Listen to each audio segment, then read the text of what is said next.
এলাকাবাসী প্রতি বছরের ন্যায় এবছর ও মহালয়ার পুণ্যদিনে মধ্য শ্রীপুর সার্বজনীন শ্রী শ্রী রক্ষাকালী মায়ের মন্দিরে মায়ের রাতুল চরণের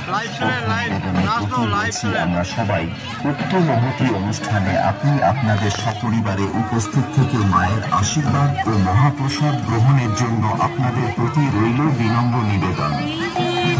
আপনাদের শুভাগমনে মণ্ডিত হয়ে উঠুক পূজা মণ্ডপ। ধন্যবাদান্তে মধ্য শ্রীপুর সার্বজনীন কালী।